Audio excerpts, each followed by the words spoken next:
Well, hello, my friends, and welcome to another special guest episode. Today, I'm speaking with Dr. Kevin Mailo. I'm Mello. He's Milo. People butcher our names, but we're rolling with it today. And we're going to be talking about kind of a shared mission that we have to empower physicians to really take ownership of their lives in whatever way that looks. And so Dr. Milo is an ER physician in Alberta, Canada, and he's going to share some jewels with us today. So, Kevin, welcome to the show. Thank you, Megan. I am really glad to be here. Yeah. So tell the listeners a little bit about yourself before we launch into our discussion today. Yeah, so I am a full-time ER doctor here in Western Canada. I do a little bit of family practice as well that I recently recertified as a primary care physician. But what I'm really passionate about is education within the profession. So I've started a couple of podcasts over the years. I've got a medical podcast that we started back probably 2014 or 2015. And then I started another venture that's really near and dear to my heart called Physician Empowerment. And that's an educational organization dedicated to transforming the lives of physicians through education and wellness, education and finances, because our finances are intimately tied to our well-being, as well as practice management and leadership. So it's been a very, very exciting journey. And yeah, it's really where my heart is, Megan. Yeah. I think your story highlights, as we'll hear a little bit too, that we're all on a journey. I think many of us came into medicine thinking, oh, I'm gonna finish my training and I'm just going to go and do one thing and it's going to I'm going to be set. And I think in both of our stories, we hear pieces of no, that's not actually how things shook out. But I'll have you start off by, we always talk about kind of what is the story? How did you get to this place? Where were you having problems with burnout or struggling? And when did you start to realize that kind of parts of medicine were much more challenging or difficult than you had initially anticipated beyond just learning, the human body? Yeah. So I graduated into practice, I think it was 29 years old. I was young. I was full of energy. I had done very well in residency and I really loved my job. I still absolutely love my job, especially my patients and my nursing and allied health colleagues. It's a very interdisciplinary environment in the ER. And so it can be a lot of excitement, but also a lot of fun. And you go in and you work and you have so much enthusiasm and so much, I think, of the medicine and science of practice is exciting. But what you come up against is the reality of the system that we work in, that any system we work in has its imperfections, has its very real challenges. And I think for me, after having done it for somewhere around 5 years or so, I, started to experience a change because you realize that your patients bear the consequences of system level issues. And then more importantly, as frontline staff, we bear those consequences of system level issues when there are no beds or no ambulances. Your patient doesn't have a family doctor that she or he can follow up with. Yeah. Those things start to take a toll, right? It becomes very, very real for you. Probably on a deeper level, about 5 years into practice, I had sort of looked at my life personally and professionally. And I think if you looked on paper, you would say, this person has everything. Honestly, I would look and I would check between money and status and education and 4 beautiful children. I had so much. But then you look at your career and you realize that you aren't your career. You are something more than that. And I think that was a questioning for me at that stage was, is there something more to us than just our career? And is this what I'm going to do for the next 30 years? Just kind of punch the clock? And that's when things started to change for me, when I really started to ask those bigger questions of what do I want out of my life? What do I want out of my career? How do I want to feel every day? And here's the challenge that I bring to my physician clients when we kind of do our own coaching or when I'm speaking in front of a group of colleagues, say, if not now, when? Mm-hmm. If I am not happy and thriving this year, today, when am I going to? Because I was there, right? I had checked all of the boxes. I'd Right. gone through medical I'd school. arrived, right? I'd arrived and I wasn't as happy as I could be. Yeah. And that was the challenge, Yeah. personally and professionally. So I started making a lot of big changes, and I'm much happier for having done it and lived boldly. But it took me a long time to get there. Yeah. And it was a long process of change. Yeah. And it's such a common issue that people grapple with, kind of a few things in there. There's that arrival fallacy, right? That once I achieve X, once I do this thing or that thing or have this thing, I should be happy. And that happiness that we might experience that, right? Like if we graduated from residency, right? We were happy and proud of ourselves usually for a bit, but that's fleeting. It just is, right? So there's that part of it too, but also that identity piece that you mentioned, right? That feeling of, am I a physician above all else? Or am I a person who has a job, career, calling, like whatever you want to label it, but also I'm also a human on the side, or human up front and a doctor on the side, kind of whatever way we want to organize that. Because I think a lot of us get to this part in our life and we're like, well, if I'm a physician, do I get special credit, or should something else in my life be easier? Should the kids be better behaved or something? Yeah. And we find that doesn't seem to be true, right? Well, that's exactly it. And I mean, let me go further and say, even just having lost that connection with the inner child, that when we started this long journey, shortly after our teenage years, we're full of like dreams and ambitions and hopes. And somewhere along the line, being a grown up ground that out of us. Yes. And grown up at a pretty young age compared. Yeah. And you actually are forced to people hit that that we at know. a very young age, between the schooling and the training and the level of responsibility that we have. I mean, we deal in people's lives, Yeah. but like, it's a sadness, it's a loss when we're no longer connected to the inner child, when we're no longer connected to our youthful dreams and ambitions. The other reflection I had is the materialism. It's so empty. I remember I would sit around with my colleagues and I would hear about like what everybody's buying, houses, vacations.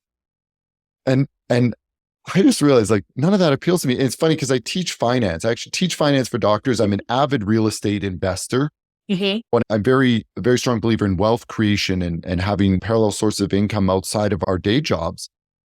But I don't want any of it to buy things because it Right. doesn't make you happy. It's there for security and time. And so, I don't know, like you get so caught up in the long work hours that you forget to take time and celebrate the beauty of the moment in everyday living. Yeah. Well, speak a little bit more to that financial piece too, because I think there can be a lot of, desire for more time for ourselves or our families, more freedom, less of this sort of golden handcuff phenomenon. And yet we also tend to feel a lot of tension about not wanting to be greedy. As physicians in our various healthcare systems, right, we can see that there's incredible disparity in the way that everybody is paid, right? We look at, ER and primary care compared to some of our surgical colleagues, that insurance companies in the US can just decide, oh, we're not paying that. Or patients to some extent too. They can also just kind of default and then we don't get paid. But you're noticing more of a connection of when we have this sort of financial stability, right? When we have something that we can rely on that's not just our medical work, that connects with that higher sort of spiritual pursuit. Oh, without question, Megan. I've got a talk that I give to residency programs. It's growing more and more across the country. I'm speaking to different residency programs, and I talk about money being an ingredient, not the cake, right? And so when you look at it from that perspective, you realize that number one, the pursuit of money should not be the goal here, but you should have enough so that you can really, really fall back in love with your job, right? Because I think the vast majority of us would do our work if we didn't have to, even if we weren't paid, we would sit there and we would still go in because we love our patients. We love people we work alongside. We love the impact we make in the community, the intellectual stimulation, the list goes on. But the key is you do have to do money right. And money cuts both ways. I mean, you can earn lots, but then you can spend lots. Like it's very easy. We call it like lifestyle creep. At physician empowerment, we call it cost inflation, right? You start earning those paychecks, you go out and buy a bigger house, but all of a sudden your student IKEA furniture doesn't look good in the living room. So you buy new furniture and the roof needs to be replaced, but it's $40,000, not $10,000. Right? The car doesn't look good in the driveway. So you get a new one, but then that car has $5,500 service appointments. And before you know it, you're actually more broke than you were when you were a resident or whatever. Not that that's everybody's path, but you can see how that comes into play. And then you realize that you're actually working a certain number of hours per week, per month, per year to pay your basic necessities, which leaves you feeling tired and burnt out, like you're not getting ahead. Yeah. And that's when money starts to kind of creep into the patient interaction and things. I mean, the dream I have for physicians that come through our program, the dream that I have for myself is that you have enough money coming in through parallel sources because you've been a smart saver, you've done tax planning, you've invested, so that you don't have to worry about what you're bringing in every week, every month, every year, because you know that you are going to become financially secure for retirement, irrespective of your ability to earn in practice. And it allows you to really slow down and enjoy your patients and enjoy your work and set boundaries. Because there are aspects to my job that are unpaid. And it used to frustrate me like nobody's business. And now I just kind of like shrug it off. I mean, money comes, it goes. Yeah. Right? Well, and talk a little bit about sort of scarcity mindset kind of associated with that too, because you're right that spending creep, that lifestyle creep can happen too. But also there can be this scarcity where we feel like it's never enough, right? That guidepost or goalpost rather continues to move. Okay, well, I think I need this much to be comfortable. Well, now it's this much and now it's this much. And we never get there. Oh, exactly. It's a never ending hunger or thirst for more.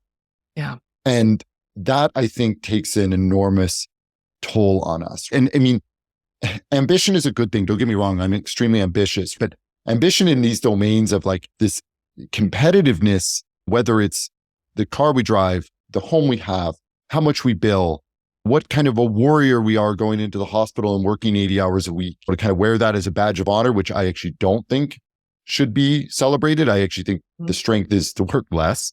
Right. Strength is to say, I'm done for today. Bye. I'm done. I've set my boundaries. I'm going home.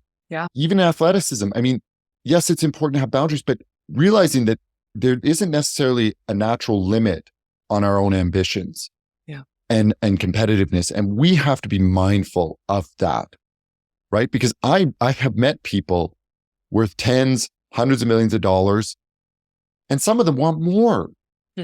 Or others, they regret the pursuit because they missed out on so much, whether it's families or their health or their youth, whatever have you has gone by. So there's a balance. There's always a balance, right? And the same thing goes in our career. I mean, you want to go in and improve yourself all the time, all the time, all the time. You want to climb the ladder. You want the promotions and the status. Sure, but at what cost? If it's a cost to your relationships, your marriage, your kids, your personal health, even just missed out on memories or travel or experiences, right? There's a balance here. And fundamentally, we are all a very small part of a much larger healthcare system. So I think there's an element of ego there that needs to be rebalanced, right? And approaching it from a perspective of humility, I think is very powerful. Because in the end, the criteria should be, am I happy right now? Stop living in the future being like, I'll be happy when I get that promotion. I'll be happy when I earn a certain amount. I'll be happy when I have this house. That we know doesn't make us happy. That, like you said earlier, Megan, that's a rival fallacy. And so it's how do I check in and become present and happy now? Because if not now, when? Yeah. Like if you aren't happy within the first 5 years of practice, when you paid off your student loans, settled in a house, maybe you're starting a family or whatever, then you probably aren't actually going to be happy. And I feel fairly qualified to say that after having spoken to hundreds of physicians and having lived it myself. Yeah. So now it's a choice of what are you going to do to be happy now? Yeah. How are you going to shape your life, shape your thoughts? You pursue what you really want within medicine or outside. Yeah. I'm curious for you. So you hit this kind of mark around 5 years and came to this realization that we're struggling with kind of this, am I a physician first or am I Kevin first? What did you do when you had sort of hit that part? Yeah. So when I hit that part, it was actually a very gradual process. I don't think there were any aha moments for me. It was just, I was somewhat systematic though in looking at the smallest aspects of my personal life and the smallest aspects of my career and saying, what needs to change? And even going through that exercise of like, sketch out the ideal you, not a perfect person that isn't you, not referencing somebody else, but the best version of you. Like there is never going to be a Kevin that skips fast food and runs ultra marathons. I'm sorry, not him. There'll be something in the middle. Yeah. And so it's okay. So now I know where that is. And I always use the image of a landscape of your life, right? So you set that goal out on the horizon and you say, okay, so that's where I want to be. And then you just start taking small steps. And for me, it was schedule changes. It was learning to invest and make money outside of medicine, right? It was being more vulnerable, I think, with myself, even being more vulnerable with my colleagues, setting boundaries at work about volumes that I'm going to see or picking up extra shifts, even though we're short staffed, and saying, actually, I need this time for myself or I need this time for family. Like there's so many small things you can do in your career that lead to massive change. And you wake up and you're like, wow, I'm not tired anymore. Right. I'm not super stressed out. I don't want to pull my hair out. And the same things can be done in your personal life in all domains, whether it's how you eat, how you interact with your loved ones, how you look at yourself, right? I mean, you can spend time in therapy. You can spend time with a coach, right? Like you can actually access very concrete resources to make your life better. Yeah. And yeah, you have to put in the work, but guess what? We're all used to working. We didn't get here because we didn't like to work. So turn the attention and the energy inward and look at the things in your life that you want different and then start making change, even if it's painful, even if it's hard, even if it leads to conflict with others. Yeah. In the end, you have to be happy now. It is not going to fall out of the sky. It will not. And you are at the definition of insanity if you let another year go by, living it like the last one, but hoping something different is going to come along or that you're going to feel different. Yeah. So I try to be brutally honest with myself on that. Yeah. And I think that's so important, that there wasn't just this light bulb moment flash and everything changed, right? We didn't have that religious experience. It was being mindful of what is your ideal version of you and making little changes, the little slow, boring changes that is really a part of fixing things, right? Because very few of us will ever experience a sudden, I made one decision and here we go. I'm a totally different person.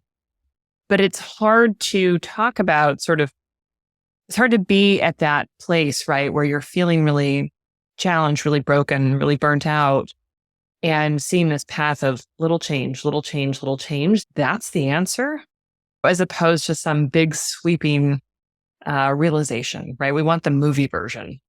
Yeah, we all want the movie version. And I'll tell you, a big part of it is simply working fewer hours. If you want the first place to start, it starts with working fewer hours. Yeah. Because in those quieter moments, we actually have time to look inward. I was once challenged to stop turning the cameras outward and looking at everyone else's problems, trying to be helpful all the time to everyone else, whether it's family, friends, the system, your spouse, and actually stop and say, what do I need? Because we often don't even know the question, let alone the answer. Yeah.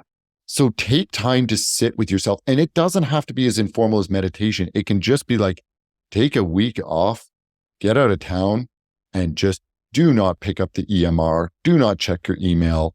Mm-hmm. Even just driving to work without anything on in silence and just sit, right? And so turn the cameras inward and then start saying to yourself, what do I want? And be honest with yourself. Like, this is your own space. Like, what does your inner child want? It can be silly, right? Yeah. And then go for it, pursue it, connect with those feelings, because you don't know where you're going until you've answered some of those questions or asked some of those questions. Yeah. And so I think that's really powerful. And again, I'm going to come back to the issue of money. If you live comfortably, but below your means, and you've learned to save and invest, you can create as much time as you need. Mm-hmm. That's what was so powerful in my life, was not having a ton of stress about money because I didn't have a giant mortgage and car payment. Yeah. Like I said, I create a lot of wealth in real estate. I've done very well. I'm very happy. But it's not about buying more things. It's about buying time, which is the single most valuable resource in our lives. None of us is getting any more of it. So like, use it carefully. Yeah. And you can outsource, right? Yeah. Like, yeah. Hire people to help you. Yeah. And I don't know if you have conversations with your clients about this, but one of the challenges with money in medicine is that in order to make more money in medicine, if we're thinking, oh gosh, I need more, right? We're coming from that sort of scarcity place, is that to make more, you have to do more. You have to see more patients. And what you're saying is that when we are smart with our money in different ways, when we are creating wealth in some other way, we no longer have to increase the volume of the medical work in order to have financial stability, financial security, which is a big piece that I think a lot of people are missing. And yeah, we all trade time for money. And in fact, I encourage all of my clients to calculate their hourly rate. And this does not just include time in front of the patient. Yeah. This is time spent on charting, paperwork, charting your EMR, your continuing medical education. Yeah. Every email you have to answer, even if you hate it, even your drive to work should count as part of your hourly rate. And that's when you discover how dismal it is for the level of education you have and the amount of stress and liability you carry. Yeah. Because this is a very high stress industry that we work in. Absolutely. Right? So when you appreciate that, you can look at it from a negative perspective and say, well, that's frustrating. Now I'm really down in the dumps. Thanks, Kev. Or you can turn around and you can say, okay, so what am I going to do differently? And this is where you move your mindset from being that kind of high earning professional to truly a wealth mindset. And you move away from scarcity and you stop worrying about your volumes and you stop worrying about whether you can take vacation or not. And when you move to a wealth mindset, what you're really doing is you're opening the door to passive income through other sources, right? Like I use real estate as an example, and I'm a very big proponent of it for physicians, just because of some of the tax advantages, but also the relative ease in which you can invest. But real estate, if it's done well, can provide you with an income-based existence that is independent if you're going to work, and it will outlast you in retirement, and it will outlast you even after death. And so that's a very powerful force in your life for a lot of peace of mind and a lot of opportunity to step back. And that's the prosperity mindset that I really encourage physicians to look at. And again, that number may be surprisingly low to make you happy if you have realigned your spending and your values, right? Like I'm a pretty down to earth guy. I drive an old truck. I live in a 1960s bungalow and I couldn't be happier. I have some real estate that's worth a lot more than my primary residence. And I couldn't be happier living my very simple life, because it reminds me of my inner child and my upbringing. And it's what I want for my kids is life with intention, right? Life with intention. And I'm free. Yeah. Last month we were in Japan, my partner and I, and it was incredible, right? I mean, I want experiences. That's where I want to spend my money. So everyone's different. You don't get me wrong. There's no formula here, but it's simply as simple as, you live below your means, you generate enough margin to invest, And then you invest. And again, just like the personal change, it starts small and it's frustrating. You're like, well, I'm not noticing a difference. But then you flash forward 5 years and you're like, wow, actually, things are looking pretty good. I'm really happy. And then at 10 years, you start saying, I might be able to quit my day job or go a very limited part-time because I'm not worried about money anymore. It's starting to compound. That's the other very powerful concept in the prosperity mindset, is the notion of compound growth. It is not just for bacteria and COVID viruses. It is for all of us, right? I mean, if you don't touch that, like if you put $1 million into private equity and like, let's say after taxes in Canada, you're doing like 8%, that rapidly grows if you just contribute a little bit of your extra earnings to that. And it soon becomes $2 million and then $3 million. And then you start wondering why you even go to work. Definitely not for the paycheck, just for the love of the job. Yeah. So it is attainable. It just takes some discipline and some time. Yeah. Well, and going back to what you were saying about kind of figuring out the hourly rate, incorporating all the extra work that we do outside of the patient hours, there's also opportunity there when you said to work less, right? Part of working less is not just cutting shifts or the FTE, right? But decreasing that extra time that you're spending on all those other tasks, right? Decreasing the amount of time that you're spending on charting and inbox work after hours, right? On your own time, trying to make all of those things better, right? So that you're not giving that time away and diluting your own value. Oh, and exactly. Challenges for all of us, right? But they're doable. Yeah, exactly. But I mean, really take time to think about how much of your life is consumed with your EMR and your inbox and emails and useless meetings and phone calls, right? But do that, right, with a decision that I want to make a change, not just to wallow. No, you don't wallow. You make small change, right? Yeah. You make small change and it takes time. I'll share another reflection on the notion of happiness. A lot of happiness is tied to the idea that things are getting better. Not that they're perfect now, but that they're getting better. Right? So like, it doesn't have to be perfect for you to be happy. If you feel like you are in more control of your life and that things are getting better, then you will be substantially happier, in my opinion. Right? Like if you say, you know what, actually, compared to last year, I'm charting less. I'm still charting too much, but I'm charting less. Yeah. Or I feel great about blowing off this useless meeting we have every quarter. Yeah. Didn't make a difference. Yeah. Or I actually feel good capping my practice for the time being while I catch up with my existing patient load. Yeah. Small change like that all of a sudden allows us to at least feel like we're getting a little bit more breathing space and that things might be better the year following. Yeah. And it goes back to that small steps thing, right? Oh yeah. And they are easy to do. They are easy to do. That's what makes it great. You don't need to have a easier than just about everything else we've learned how to do, right? Yeah. And the only thing easier is to do the same. That's the only thing I'll challenge you on, right? It's far easier to just say yes when yes is the default, but no is the right answer. Do you know what I mean? Yeah. And a lot of this reflects our training, and a lot of this reflects the inherent conscientiousness and sense of duty that we have as physicians. Yeah. When we're asked to do another task, our first reaction is yes, and that's often in the moment the easiest. But the better answer is no. And it's not just the best answer for you. It's actually the best answer for the patient and the system to set boundaries and force the system to adjust by whether it's bringing on more staff or coming up with more efficient processes. But you just throwing yourself against the wall one more day doesn't fix the system. It enables it. Yeah. I love the way you said that.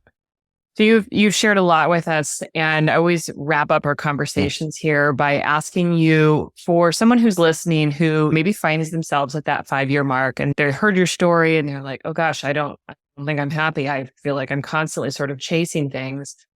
What do you want that person who's feeling that way right now to know that you wish that you had known at that stage? You aren't alone. You are not alone in that struggle. We all suffer from that. And one of the most difficult aspects to suffering is that feeling like we must be the only ones going through it, because everybody outwardly seems so happy and fulfilled. Yeah. But the reality is, and I can, speaking with some authority here, having spoken to hundreds of physicians, is that's not the case. We all have struggles. So you are not alone. And you can connect with Megan. I always take those calls, right? If somebody wants to reach out and say, you know what, I'm feeling burnt out, I need to do something different in my career or finances, like, talk to me, because I'm passionate about transforming the lives of physicians. We deserve better. We deserve to be happy and thriving now. And our patients and communities deserve it as well. Yeah. So you are not alone. You're not alone. Yeah. You heard it here. We've said it before. That's the most common thing, that whenever we're talking about, we are not alone. We are not broken. We are not unique in that fear that we're the only one who's experiencing this. Yeah. Yeah. Yeah. Kevin, thank you so much for joining me here today. It was a pleasure talking with you. For someone who is interested in learning more about your work, where can people find you? Yeah, you can Google physician empowerment. I'm sure we'll pop up. I'm on LinkedIn and Facebook, or you can go to physempowerment.ca and come and join us that way. Well, great. We will include links to all of that in the show notes so people can have an easy time finding you.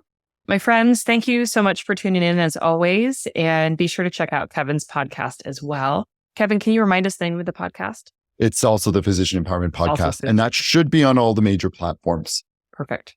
All right. So check them out there. My friends, until next week, thank you very much. Bye-bye. Thank you.